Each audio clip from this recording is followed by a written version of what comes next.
Stickers on the left. That's fine.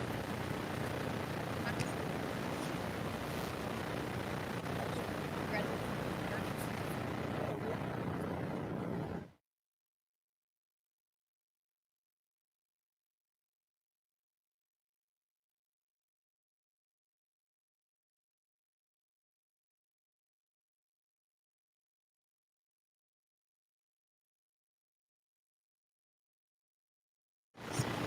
All right, good afternoon, everyone.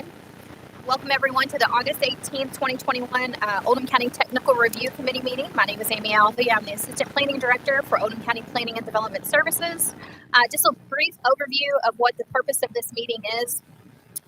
It gives the developer or applicant the opportunity to receive technical comments back from the serving utility agencies as well as the public that have, again, technical questions either to any of the serving agencies or the applicant. So it's pretty general in nature. We have 3 items on the agenda today. So what the procedure will be is we'll call the applicant up to the podium. They will give a brief overview of the project, and then staff will give their comments back, and then we'll go through utility agency comments. Then we'll call the public up, and they will have an opportunity to either ask questions technical in nature to the serving utility agencies or the applicant. So with that being said, the first item on the agenda is the Morgan Family Trust ZMA 211 North 1st Avenue in LaGrange. This is a zoning map amendment and development plan. The applicant is Kevin Danielson, and the engineering firm is Advanced Engineering and Land Surveying. Mr. Talbot, he's just going to give us a brief overview of that. Yeah, my name is Morris Talbot. Here representing the applicant, which I think may have had conflict this morning. Here, Kevin Danielson. And this project involves an existing house. For those of you that may not know, or if you do, it's the corner house in Madison and First Street right over here. It's the old Morgan property, and it's vacant at this point in time. The applicant, Kevin Danielson, is wanting to home remodeling and restoration business. He would like to put an office in there, so and of a showroom type thing. So it's an existing structure. There's no changes planned to the exterior of the structure. It'll just be updated and renovated. This plan actually off-street parking requires 7 parking spaces. Actually 6 parking spaces. We've got 7 just to make the pavement come out right, which will be located in the rear of the property. And the access to that will be off of Madison Avenue. Garage located at the corner of Madison and 12-foot alley. That will remain as in shape. So, only changes to the property as it exists would be the addition of parking and just to make the drainage work properly, showing a culvert pipe installed under the 12-foot alley. Water sort of stands there now. In fact, there may be a pipe there. I've had an opportunity to look around and see what's there. So we're zoning. This is zoning change from R2A to commercial neighborhood, and that's about it. It's it's got all the utilities right here in town. So I'll take any questions.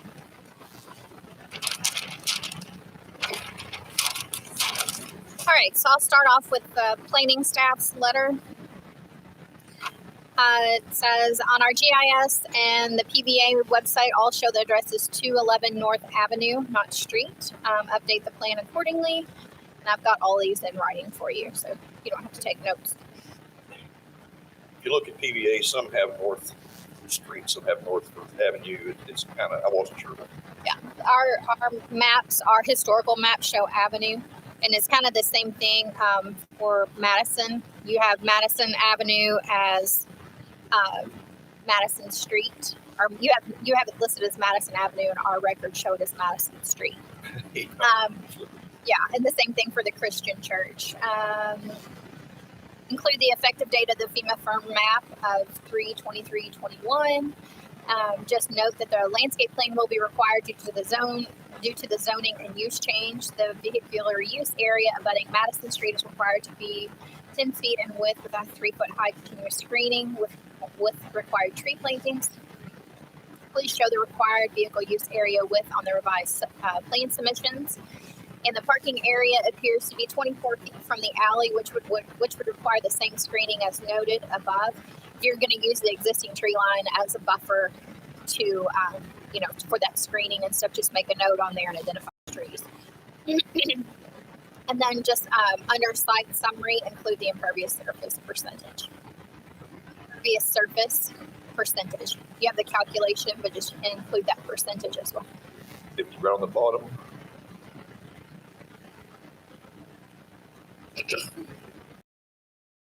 Percentage. The percentage. I'm sorry. That's okay. Gotcha.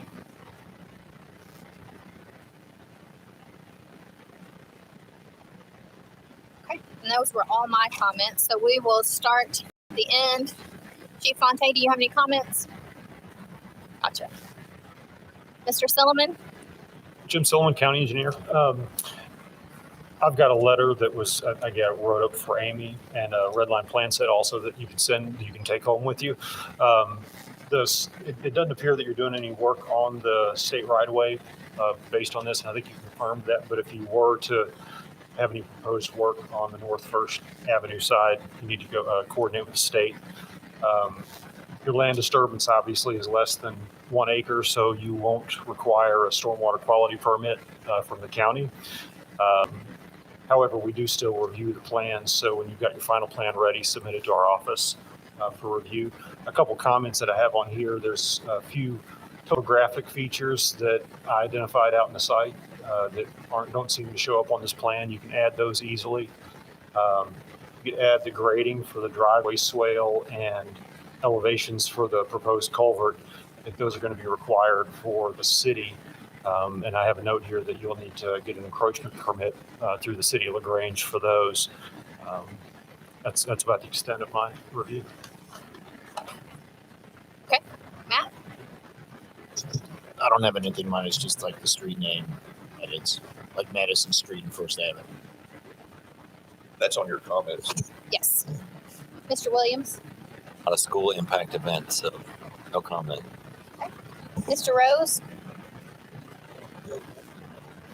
Okay. Mr. Treese? The only comment I have is when you, where your entrance is going to be there, just make sure you call our office and get locates. We may have some water infrastructure running there, so we wouldn't get that. So some water infrastructure, we may have a main running through there. So make sure you call our office to get locates so we can determine. Oh, yeah. Okay. All right, so at this time, we'll ask anyone that is in the public that has any questions either of the applicant or any serving utility agency, just come forward and state your name and address for the record. Seeing none, that's your set of copies there, Morgs. Yes, sir. Quickly.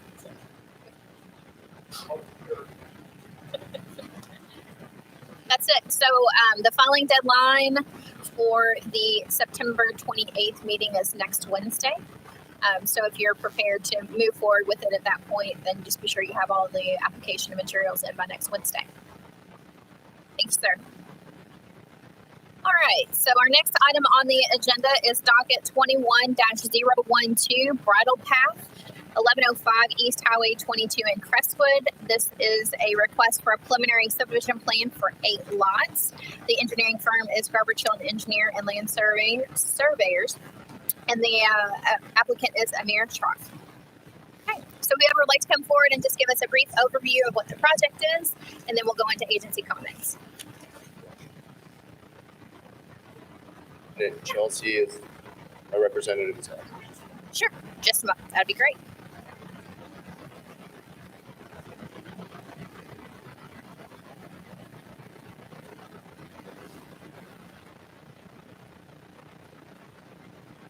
He's gonna keep the notes I was reading. Give me a second. He emailed them to me, so let me log into the email and then I'll read them. I'll screenshot them and text them.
Turn my mic on.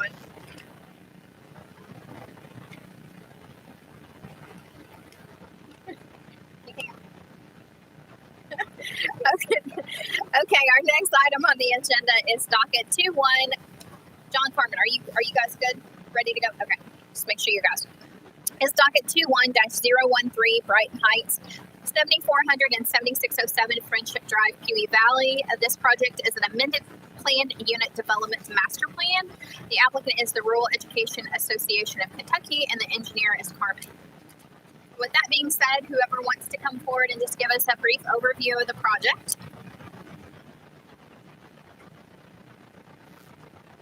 Okay, my name is John Carmen with the Office of Carmen, representing the applicant, Rural Education.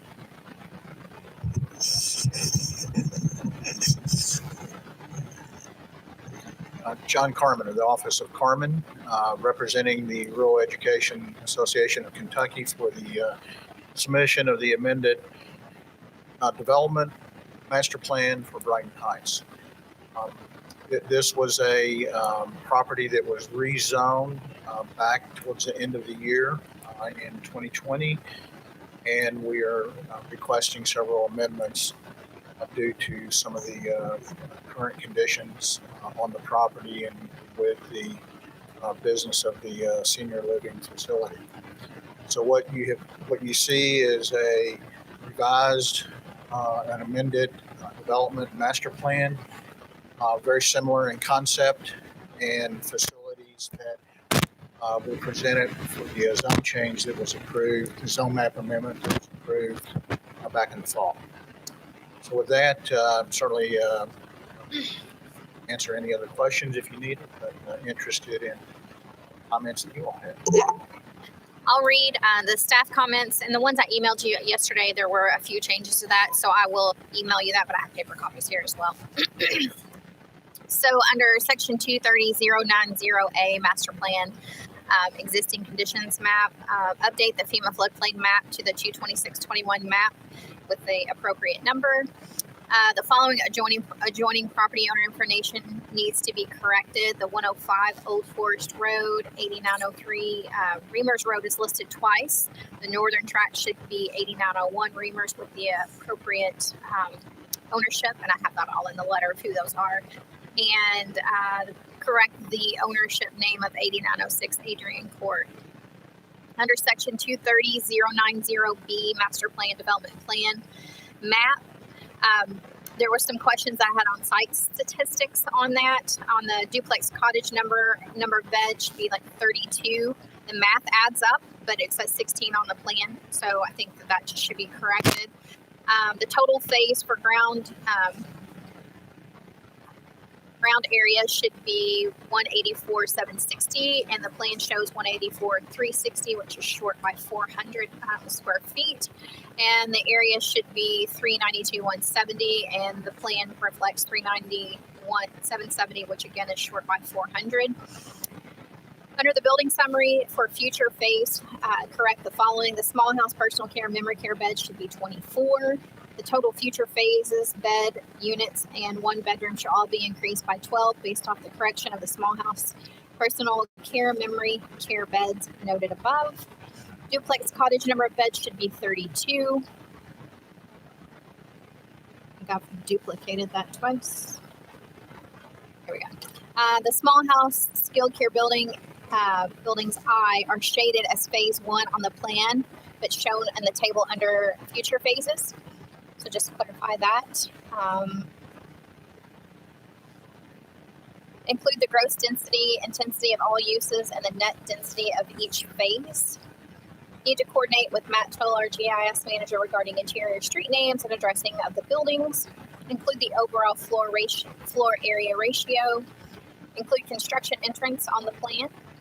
Include in future submittals a signage plan showing the type and location of signage for the one-way along Friendship Drive. Include arrows on future plans indicating the one-way as well.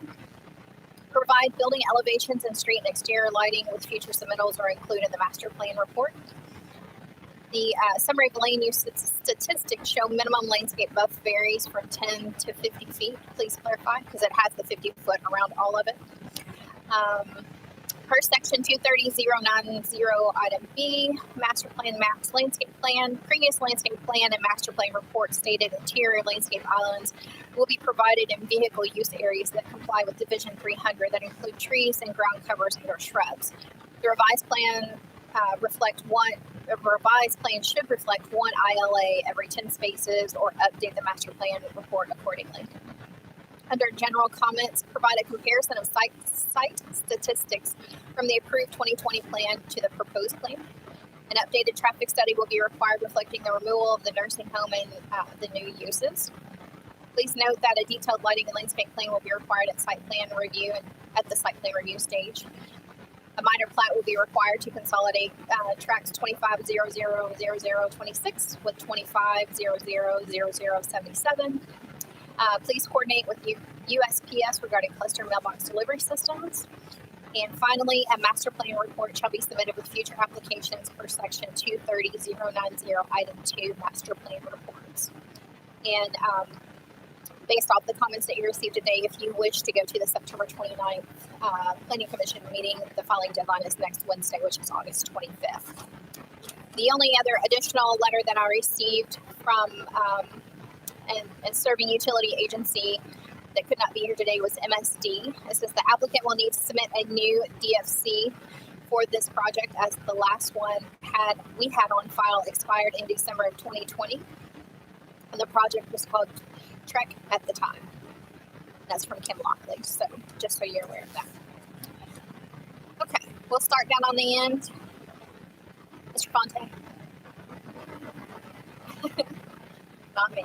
All right, Mr. Sullivan. Good to see you. So this is the notes that I've got for you, and I'll provide this with some red line drawings similar to the previous take with you. And these notes are very similar to the previous review from last year. You're aware of the multi-jurisdictional review with Pee Wee Valley, the state, and Oldham County. So we'll continue to coordinate that. Of course, you will still need the KYTC encroachment permit. Division of Water, KYR10, since your disturbance is greater than an area, greater than 1 acre. Even though, Pee Wee Valley is going to be the authority to review this for stormwater, since they're their own MS4, we'll still review plans for other components. Some of those things we noted, and I think I'm going to repeat a few that Amy noted, like the cluster mailboxes, that coordination. Just, verify all your pedestrian corridors and accesses are ADA compliant. We will need a recorded drainage easement for the retention basin that's shown on the plans. You can handle that, probably run record plat time or at future stages. It was kind of unclear how some of the buildings connected to the pedestrian corridor. Of course, it's kind of small scale, so seeing all the sidewalks weren't quite apparent at this stage. So if you could just verify complete connectivity with that. We'll need, you should include a sidewalk cross section, pavement cross section, radii for all the roadways. Should be able to accommodate all the vehicles that are going to use that, whether emergency vehicles, any buses that might come in. Label jurisdictional streams. Verify, if you could have them verify the FEMA map panels that's shown on the cover sheet, I think. And let's see, that's it. Oh, and Amy already mentioned the traffic analysis update. So. Okay, Matt? The only other thing I would talk about is maybe some additional signage for, there's only a one-way now, just for first responders, so that loop is pretty big. Just additional signage over like which unit is which way. So if somebody's coming in, just general public, and just to put signage like out of the right of way, just for further clarification. And in the updated master plan report, we will have more information on wayfinding than that, but we can put it on the development plan. We're going to try to treat it as just like a giant apartment complex, to be honest with you. So like any kind of just generalized signage, just so that somebody coming in there will know whether to go right or left depending on what unit. Fair point, and we, like I said, we plan on addressing it with the wayfinding section in the master plan report. Okay, Mr. Williams? It is not impacting the Oldham County school system, so no comment. Outside of the service area, outside of Lagrange's service area also. Gotcha. All right. So with that being said, we will now open it up to public comment. So if there's anyone in the audience that would like to come and speak or ask questions of either the applicant or any serving utility agency, just come forward and state your name and address for the record.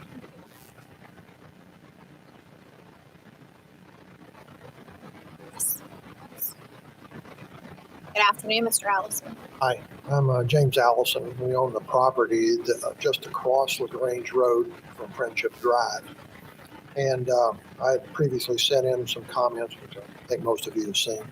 One of my concerns was the one-way road marking, and I think you all have addressed that today, so I feel pretty good about that. The other item was water detention with more impervious area in this new plan. I do have some concern about the amount of water that's going to get shed off onto the back roads over there and everything. And I think maybe it might be worth taking a look at maybe some underground detention or some surface areas that are pervious to the water to include this in the plan, because we continue to have larger and larger incidents of rain. Overall rain is up, but we have a lot now of these major storms, I guess you would call it, where we dump a lot of water at one time. And I know we've got the detention pond and everything in there, and I assume it's properly sized for 100-year type rains and so forth, that some of these events we've been getting recently have kind of been outside that plane. So I hope you would take a look at that, just to make sure that we do have some adequate margin. Last item I wanted to address is, this is a senior living community. I know we've talked about this in the past, that it's going to have certain restrictions on it, who lives there and so forth. We had concerns about just general public using it. But I'd like to know what the plan is from Oldham County to enforce that these are senior living, and how we would even do that. It seems today that you can't restrict anything from anybody anymore. If you start restricting it based on senior's a nebulous term, you've got to identify that, and then who would be the ones responsible for that. If you had a resident living in one of the care units and they became, let's say they're younger than the senior requirement, and they got over needing this extra care, would they be allowed to move into one of the other units that don't require that are currently senior? So I think there's some potential interactions there that we need to take a look at, make sure that they're being thought through as far as the qualification of that. So those are my comments. Thank you. Mr. Carmen or Mr. Baker, do you want to address that? Just a couple of comments or rebuttals. As part of this submission, we did some stormwater detention analysis where the detention basin shown meets the requirements. The safeguard, as Mr. Silman would recognize, is we designed freeboard into the detention basin that in the event for something more than a 100-year event. So we will continue to comply with your requirements and feel that we have already done that. The detention basin is a similar size as before, but it's designed for this plan. With regards to Mr. Allison's comment about the enforcement of senior living, I think in the last zone map amendment, finding elements address that. So we would assume that we would continue addressing that issue and do not feel that that is an issue. Okay.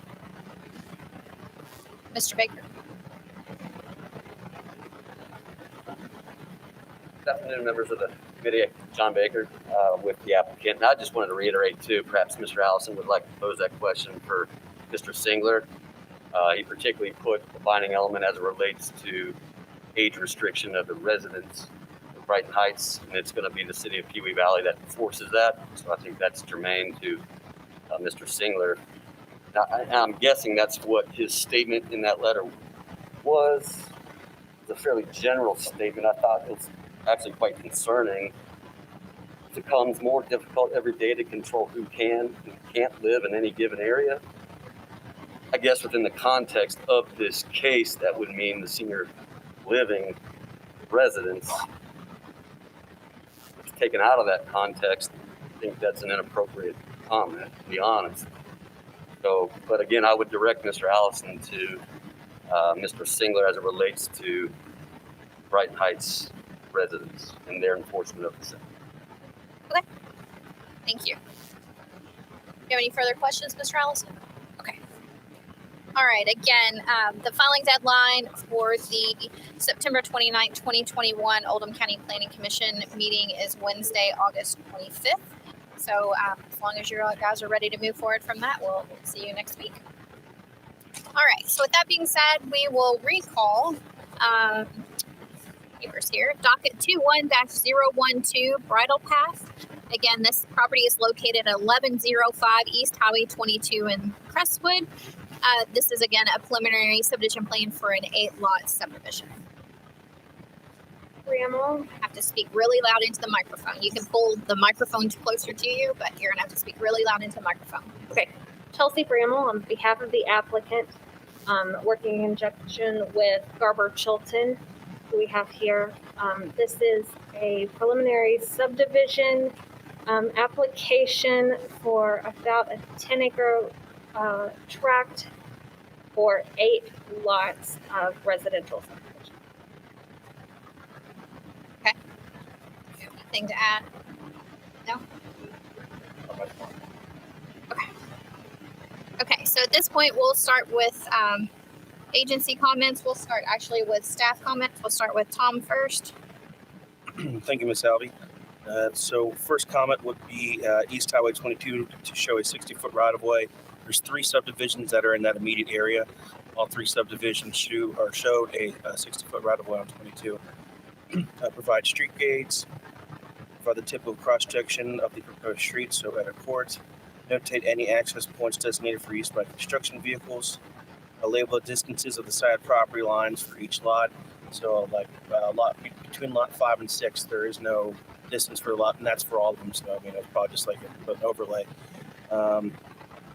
Label the radii for the proposed street, so that's turns in the front and then also in the cul-de-sac. Is the dash line in the middle of the proposed right-of-way the center line? It's not labeled, but I would imagine it's the center line. Okay. Label the 15-foot easement along the frontage of the proposed lots, and that would be like a water line. That's labeled the 35-foot front building setback line. Again, that's shown, just not labeled. The existing barn on lot 1 needs to be at least 25-foot setback from the rear property line. It appears to be just put a dimension showing that it's over 25. Notate and label any fire hydrants if applicable. I couldn't see any on the Google Street View, but there's got to be something around there. Okay.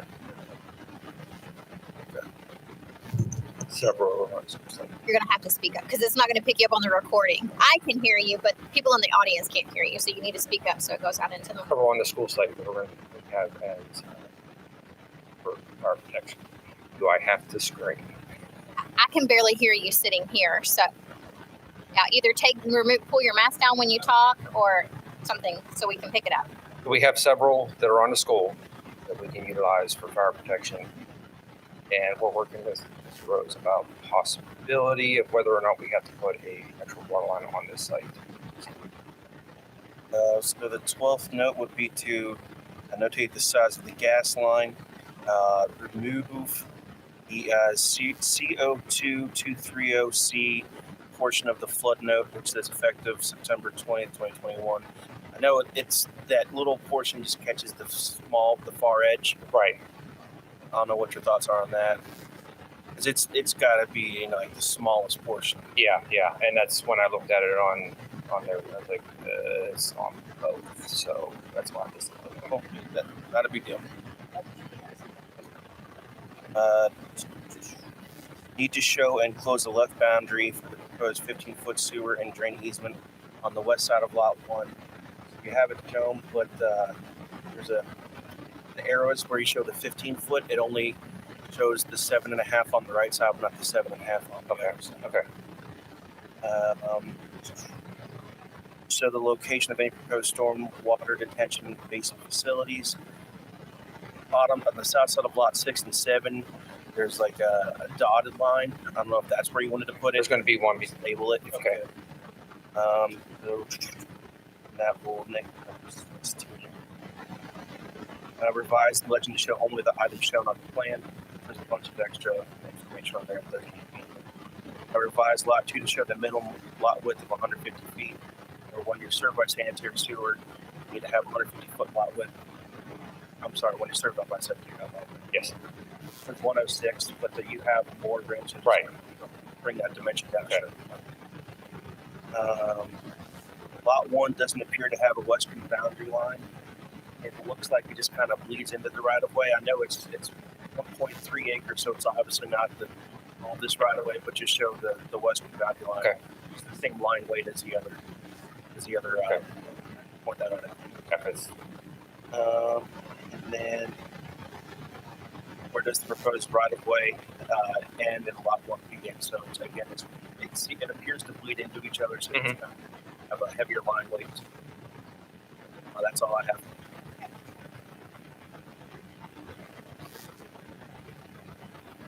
We have comments from the health department. All right. This letter's in regards to the preliminary subdivision plan for Bridle Path located in Crestwood. Preliminary subdivision with on-site sewage disposal evaluation was performed for this property. Indicated that the soil located in this area would provisionally be suitable for conventional subsurface discharge septic systems. There are some lots that need some additional topsoil for conventional subsurface discharge septic systems due to shallow installation from restricted horizons. Site evaluations will need to be performed on the individual lots for specific location of the septic system. Overall, the Oldham County Health Department approves the preliminary subdivision plan, the bridle path for subdivision. Okay. Mr. Fontaine. I would like to see an updated, actually, I think per the hydrant ordinance, require hydrants in the subdivision. So, yeah, we don't have access. We couldn't drive from the school property over to this. Okay. Would assume 2 hydrants, one, in my opinion, be at the beginning of the entrance, about halfway up. And before we'll use, I guess, guys and locate the hydrants. Mr. Silliman. I'll have a red line plan and a comment letter for you to take with you. And I'll skip some of the procedural notes in here, but there'll be some additional notes in the letter. The primary comments: one, since the land disturbance is greater than an acre, you will be required to get a KYR 10 permit from the Division of Water, as well as apply for a stormwater quality management and erosion control permit from my office. Let's see, that'll be in accordance with all current ordinances. Since you're encroaching onto the state highway, of course, you'll have to coordinate with KYTC for that entrance.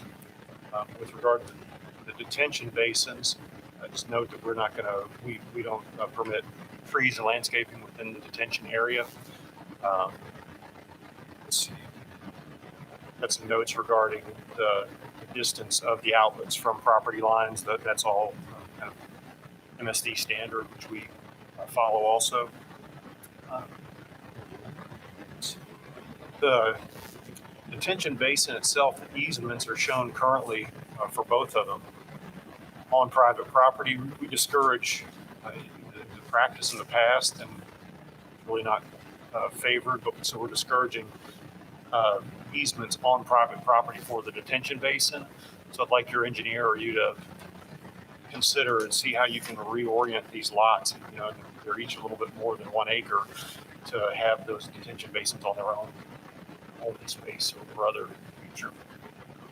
It can become problematic in the future if they're on private property.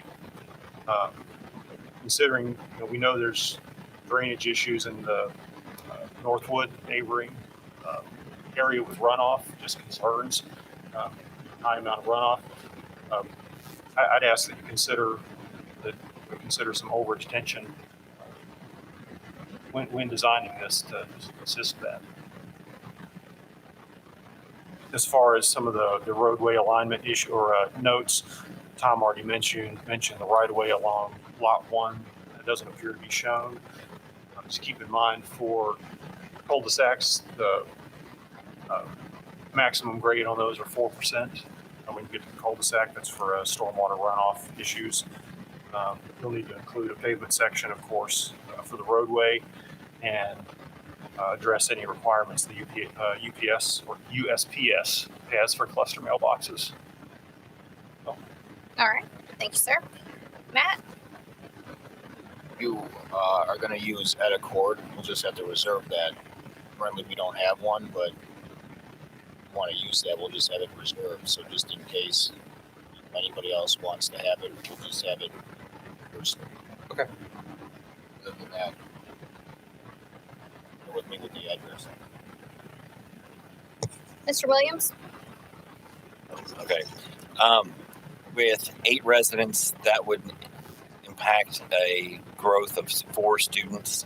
Serving schools are Locust Grove Elementary School, East Oldham Middle School, and Oldham County High School. The initial capacity review puts that at 99.19, but when you add in the other approved developments in the campus areas, puts you up to an additional 290 students. We would push it up to 109% of capacity, which then is technically inadequate, but because of the capacity multiplier, it would guarantee you 24 permits per year. So. Mr. Rose? So this is inside the service area of the Oldham County Water District. We have a 6 and a 16-inch water main parallel with Highway 22 on your side of the road, so be aware of that. We're dealing with the construction plans for the entrance. With the requirement of hydrants, it will require a water main extension, and review those plans at the time you draw those up for construction plans. And we will also provide the letter for the Division of Water once those have been approved by us.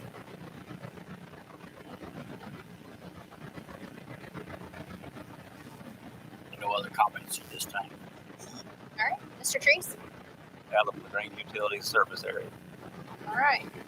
Okay, so at this time, we'll ask anyone that's in the public to come forward. Again, just please keep your questions technical in nature, either to a serving utility agency or to the applicant. When you come forward, just state your name and address for the record, please.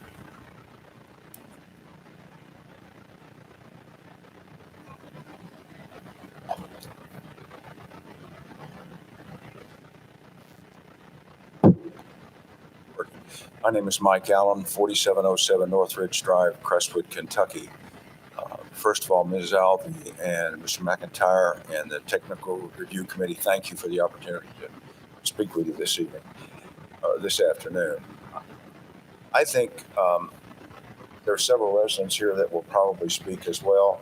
I will tell you that because of experience which I've had in the past, and I've served on City Council in Ohio, in Delaware County, which is just north of Columbus.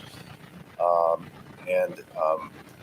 don't know where the stormwater follows me wherever I live, but we certainly have a stormwater problem in the areas that are going to be affected by the current development plan that is shown here. There are numerous events that have taken place with stormwater drainage, which has affected our neighborhood over the course of the years. I have lived here 20 years, and so I have been here since the development of the school property, and then subsequently the development of our property, which is backing up to the area that will be affected by the stormwater drainage from this particular development. So I think a bit of history is good, and please don't take the things that I'm going to say today as criticism of anyone. They are just the things that have happened, and because of the things that have happened in the past, there's great concern about the amount of stormwater drainage that can come off of here and how that's going to impact the houses downstream or down the hill. I can think of 7 homes that could be extremely negatively impacted to the point that there could be flooding in those homes if the detention is not handled properly and the stormwater drainage is not taken care of. So loss of property value, loss of use of the property, and so what we're exchanging here is a potential for 8 homes to be affected, 7 to 8 downstream, if you will, and we're talking about a 7 to 8 unit development here. So I would urge you that as you go through the approval of the process of this, that there be a greater concern for stormwater drainage than there might be on other properties. So I can tell you, for example, that we were there before the schools were built back there. And before that time, we never had the problems that I'm going to illustrate to you today. So there could have probably have been a better job done there. There was another home that was added. I think the way that was graded and so forth, that has helped create some of the problem. I can tell you that this area back behind here that I'm talking about, where these homes are going to build, drain directly down into the area where the stormwater runoff comes down directly into the area. If something's not done with them to take the additional stormwater off from the impervious surfaces that are going to be created here, there's going to be another problem, and there's going to be flooding in homes down here. So let me share with you some of the things that I'm talking about. What you're seeing right now on the screen there above is a stormwater detention basin, not very large, that is placed behind. Is there a way to show the plat there? Go to the. Go ahead. Okay. Look up at the screen. Yep. Right. Okay. All right, so this is even hard for me to see, but this is the property here which I own. That's 4707. This is 4709. You got to go down. Down a layer. I'm sorry. Thank you very much. This is 4707, 4709. As you go on down, of course, the numbers get bigger. 4705 is not shown here on this map, but it has an impact on what's happening. And then this home that's above that, I'm sorry, I said 4709, 4705 and 4703 have an impact on this as well. So not only are these homes here affected, but there are also homes across the way that are affected because of how they lie. So let me get back then to Older, talking myself through this. Go down to the blue. Look on the big screen. Go down to the blue. Do over. Up to the right. Other way. Yeah, that one. All right. Use those directional buttons on the keypad. Keep coaching me through this, because it's appreciated. So this is the stormwater basin that was actually put in by the school property. All the property is, for example, where I'm standing, and you're looking at this, is going downhill into the back of those properties that we live on. So that detention basin there was designed, I don't know whether it was designed to hold stormwater runoff when the school property was being built. It's not very big. It's not large enough. It's not doing an adequate job.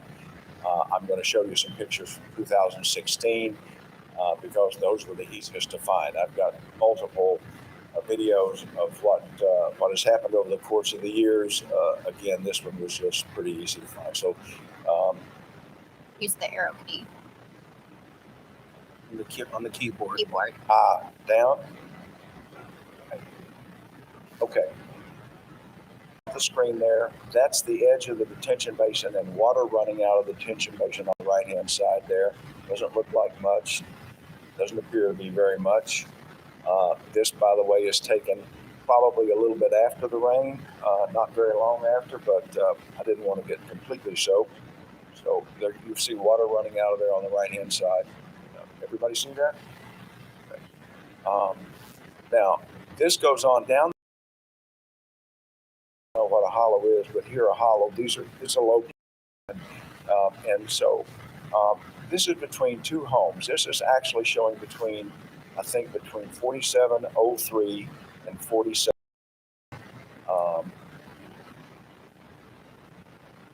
Then this is the water that's coming from uphill, 470305, and this water here is being fed by that detention basin that I just showed you a few minutes ago, and that area where the water was collecting in that little hollow.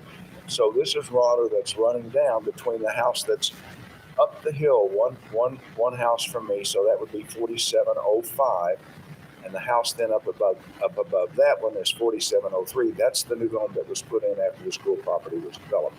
You'll also see there's a septic system there, a cap on a septic system, and water is constantly running through there and collecting on downstream, I'm going to call it okay.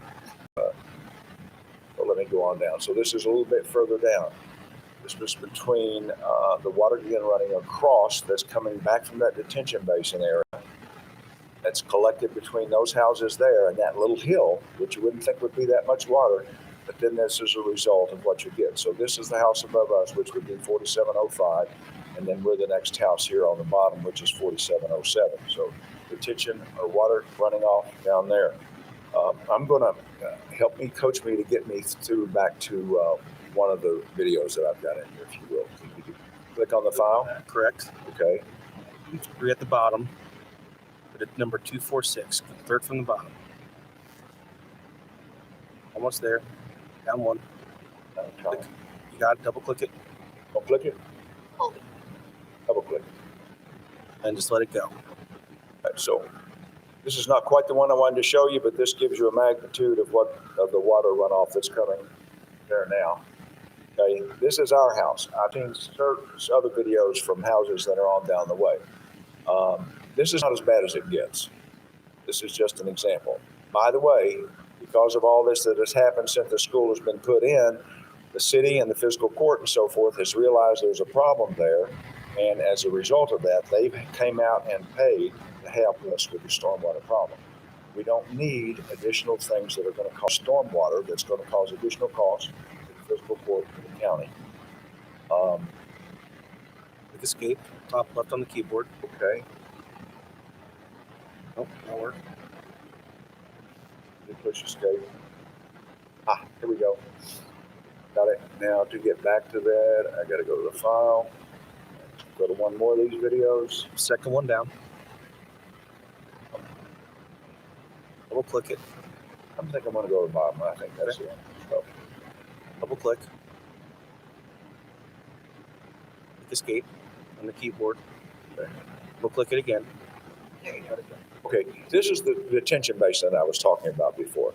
So you see this water running.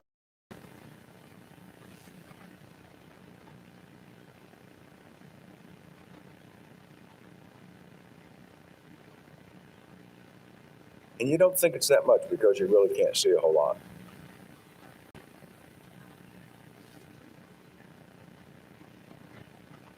Now, you've almost got a creek there on the right-hand side.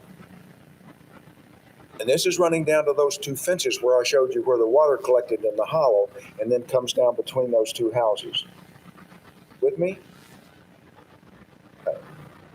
Okay. Are you done with your pictures and your videos? Okay, so I'm going to back here. So let me then go back up here to where we were before.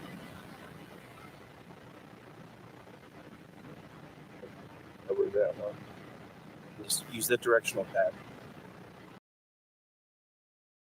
You've seen this one, you've seen this one, you've seen this one. This is another picture actually of that area between those two houses. Again, if you use this as a landmark, that's between the two houses and all the water coming down through there with the rain. Again, the septic system, kind of close-up pictures of the water running through there. This is standing actually on my driveway at 4707, looking back up the hill. You see, there's not a lot of water coming down the hill in the drainage. It's mostly coming from the property behind, running down between the houses, and then down the hill toward 4707, 4709, 4713, and on down that way. Just more repetition there. This is actually between, this is 4707, this is 4709 down here. You see the water running between the houses. There's a low place back in the field back there behind, between Mr. Willage's house and our house. There's another low place. You've got that one above that I talked to you a moment ago about. Then you've got this place down here, which is behind our two properties, where the first home is going to sit. And Mr. Willage's property, and he can speak to this himself. I think, John, your garage has been flooded before? You'll have to come. Won't record you there. So when you get finished up, then we'll ask anyone else if they want to come forward. So. Okay, so Don's garage has been flooded. My house is a little bit higher, but on the side of the house there, if you look back in the picture, there's two garage doors back there. If it gets in there, it's not going to get in my garage. It's going to get in the whole it's going to get in that whole lower level there. And that's obviously a concern. This is looking from the street, looking up at that water coming down through there. Before the school was built, this was maybe 3 feet wide at most. Don's house is on the right. He's been flooded. You can see I'm on the left. It wouldn't take but another 2 or 3 inches and it'd be in my house as well.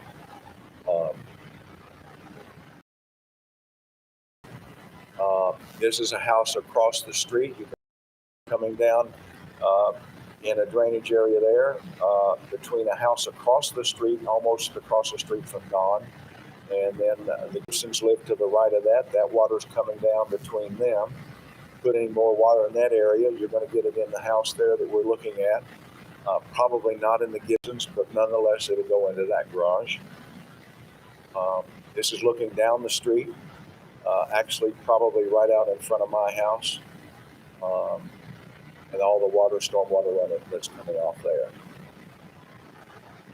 So I think I'm probably getting, I'm sure you want.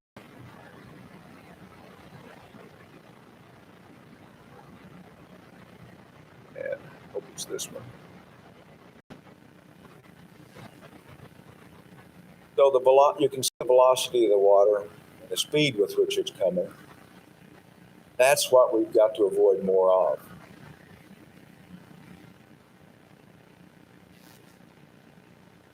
So that's enough, I think.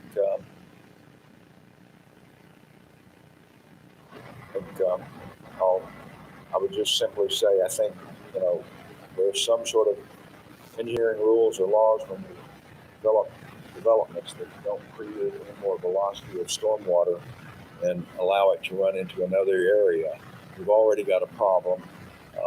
It's been exacerbated over the course of time, but we've lived there. Let's be overly cautious. And we're not saying we're against this development. That's not the case. What we don't want is destruction of our properties by additional stormwater. Thank you very much. All right. Is there anyone else that would like to come up? Public comment? Yes, sir.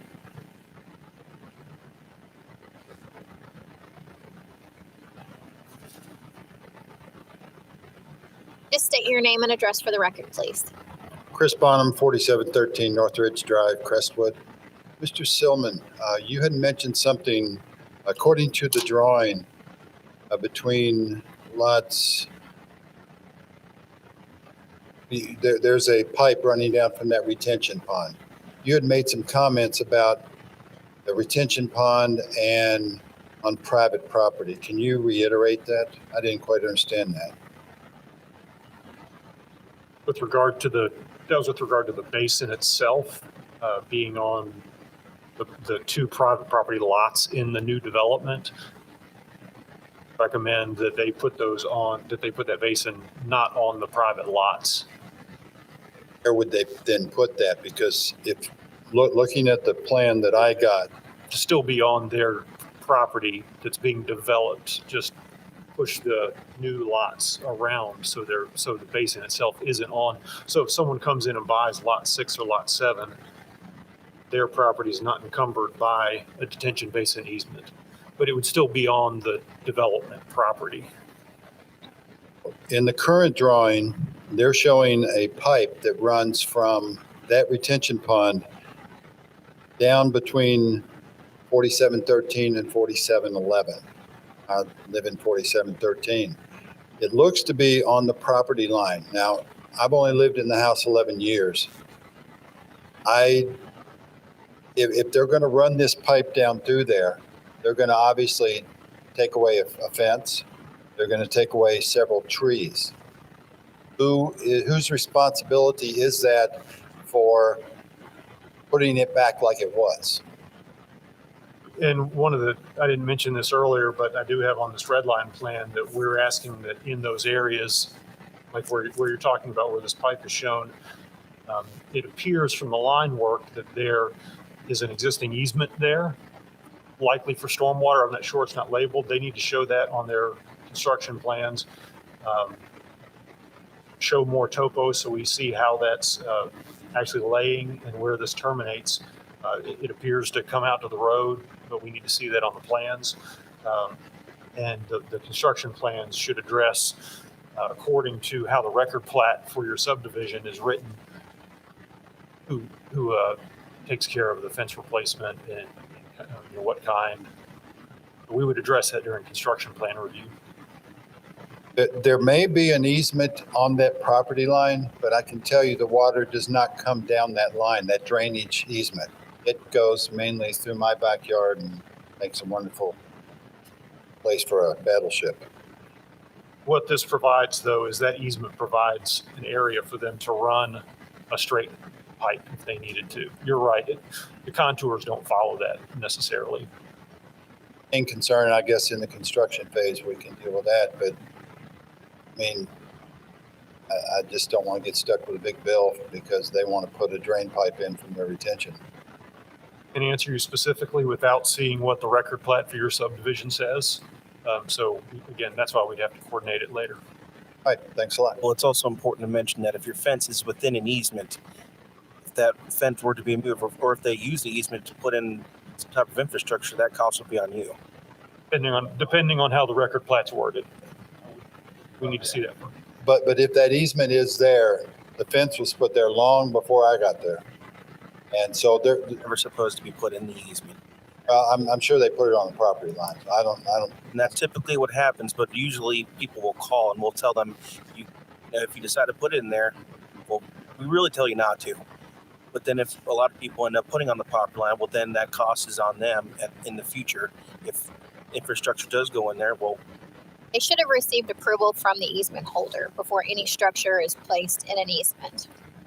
that was, In today's world, if someone came in and there was a drainage easement and they wanted to put a fence in there, they would have to get approval through the county engineer's office to put the fence within that drainage easement. okay. And they understand that if there's ever improvements that have to be made in that easement, it falls back on the homeowner because they placed a structure in a platted easement. Okay. But like Mr. Silliman said, we'd have to look at the record plat to see how what it reflects. And just to reinforce Mike's comments, running that pipe down to the street, it may reduce the water that comes onto my property, but it's going to end up, where's it going to go when it gets to the street? It's just going to end up in the street, and, you might have to get some floating cars or something. Thanks a lot.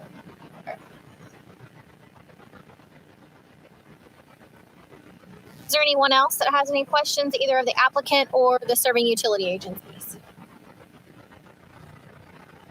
Okay, just come back up to the microphone so we can hear you. What is the county's position on stormwater? One. Two, how assured are we that the engineer who is responsible for designing the drainage for the stormwater on this is going to be adequate to take care of the problem? I guess that's a question for them, but one, question for the county. Mr. Silliman can answer that for you, what the requirements are for stormwater management. Sure, your first question was on, you just said, what's our position on stormwater? I don't mean to be. Isn't there some regulation or rule in place that says you cannot? Yeah, okay, well, you just said stormwater. So there are ordinances for this development, and that's what I mentioned in my letter earlier, that when it's greater than 1 acre, they'll have to satisfy our ordinances that say that the stormwater that's leaving the site after construction is no greater than what it was before. And we analyze it, we have their engineer analyze it for a 2, 10, and 100-year storm. We've talked about, I think someone mentioned the 100 years. So we look at those different rain events. They're standard calculations that are accepted practice used for this analysis. We review the plans and those calculations. If we have any issues with it, request revision and go from there. And that's why I was requesting earlier that understanding the stormwater issues that we have in Northridge, that they consider potentially over detaining, try and keep more of that water from coming down. But over detaining, instead of, I'm asking that instead of just making it so it doesn't exceed what's currently leaving the site, try and capture some more. I'm gonna. That's not part of the regulation. So. Well, okay, but you say we're going to ask because of another board that I participated on here in the county. Oftentimes, when we ask people to do things, they don't do them, and then they come back and say, "Well, we're sorry, we made a mistake." We can avoid those mistakes if we do our job up front. So I would. Well, and we can require that the post-development doesn't exceed the pre-development. That is a requirement. So again, the requirement is that they do the design and it's analyzed properly to not exceed what you're currently experiencing.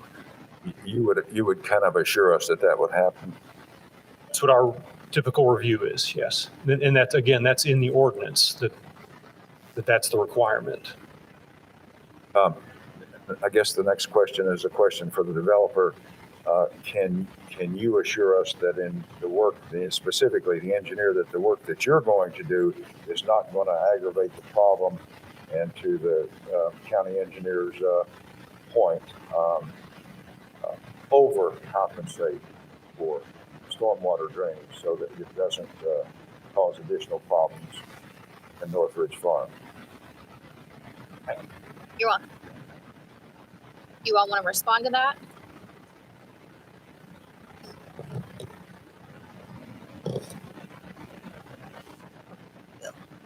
This problem has been addressed to us in the neighborhood meeting, and You got to talk into the microphone. I know you. I talk to you every day. I know you're loud enough. this has come up in a neighborhood meeting of which we didn't quite realize how much issues they were having along the road down there. Now, to answer several questions. One is the information he provided us and provided the commission about the school. What he had showed, it actually is not a detention basin. It's actually just a velocity dissipator at the end of a pipe. The school does not detain their water over there. All their water is detained out towards 22. Goody Lane and Highway 22. So the water that they are receiving coming from the school site is basically uncontrolled. So it's not controlled. It's not regulated. It's not, what they've done is they've put in a riprap dam to slow down the water, slow down the velocity, but it's not really reducing the amount of water. So that appears to be one of the major problems that they're dealing with right here. Initially, we had planned on putting a ditch and running it down towards the road by Northridge Farms. After the fact, started doing some thinking of how it would affect the people who are there, whatnot. Who wants a big ditch running down their side yard? So we'll put some pipe running down in front of the house so that when we do discharge, we'll discharge from past the house and, the water can't run uphill. So that would at least alleviate any discharge purposes of getting from our site. We have no control over the school and the school site and what they've done. So we can't really tell them what they have to do. It's a project that was developed prior to us. Also, during the neighborhood meeting, they also mentioned to us that previously the road department had come through and they were having some standing water in the ditches along. So what the road department decided to do was fill in the ditches, put in a French drain. That's posing a lot of problems to our future development because now there's no ditch out along the road. But to answer many of the questions of Mr. Silliman knows that when we follow the regulations and what the county requires for detaining, 2, 10, and 100-year events and a 1-foot freeboard. Our release will always be lower than pre-development or pre-development values. If there are additional things that need to happen, we can work it out in the design phase, but right now we're just looking at the preliminary design on this 8-lot subdivision. Okay. Thanks, sir. All right, is there anyone else that has any public comment? Okay, so again, the filing deadline for the Planning Commission meeting is next Wednesday for the September 28th Planning Commission meeting. So if you receive notice of this meeting, you will also receive notice of all future meetings as well. So seeing that, I don't think we have anything else, and we'll stand adjourned. Thank you. Oh.